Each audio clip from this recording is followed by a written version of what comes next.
Bonjour, lors de notre cycle d'athlétisme, vous allez découvrir le saut en longueur. Cette vidéo vous présentera ce type de saut, son règlement et les records des plus grands champions. Le saut en longueur est une épreuve d'athlétisme consistant à couvrir la plus longue distance possible en sautant avec de l'élan. Dans l'Antiquité, les Grecs et les Romains pratiquaient déjà le saut en longueur, qui était l'une des épreuves des Jeux olympiques antiques. Aujourd'hui, on retrouve cette épreuve dans les Jeux olympiques modernes.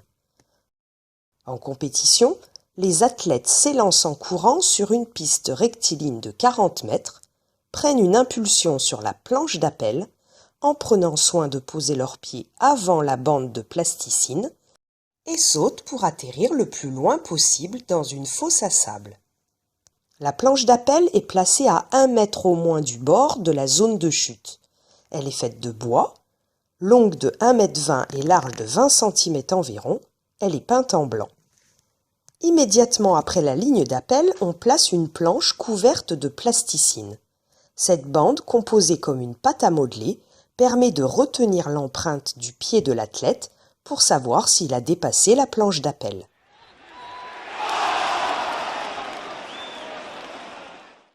L'athlète qui touchera la plasticine et qui aura donc dépassé la ligne d'appel ne verra pas son saut mesuré.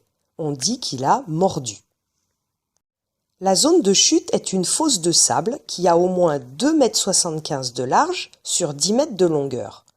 La surface de la zone de chute doit être aplanie avant chaque saut pour permettre de voir les empreintes du sauteur sur le sable. Les sauts sont mesurés de la ligne d'appel jusqu'à la première trace dans le sable, quelle que soit la partie du corps qui a laissé une empreinte sur le sable.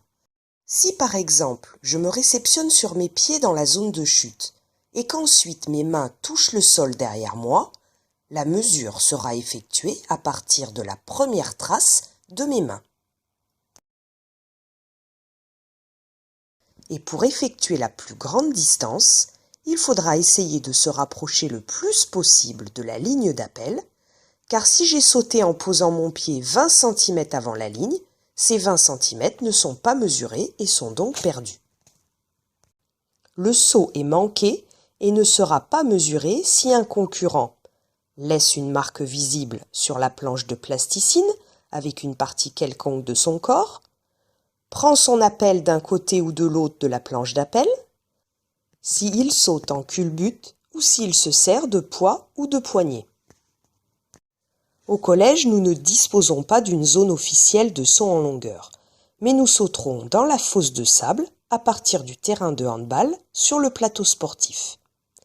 En compétition, les concurrents ont généralement 3 essais et pour les 8 meilleurs, 3 essais supplémentaires. Le gagnant est celui qui a réalisé le plus long saut mesuré.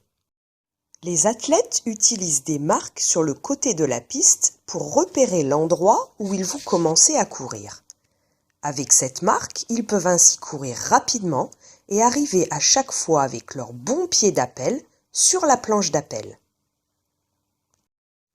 Le record du monde est détenu chez les femmes par Galina Chistiakova avec un saut de 7,52 m.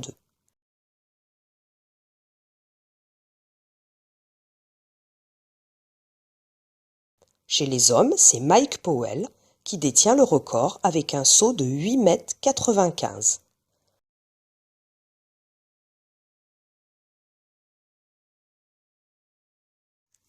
Voilà, cette vidéo est terminée et il ne me reste plus qu'à vous donner rendez-vous à votre prochain cours.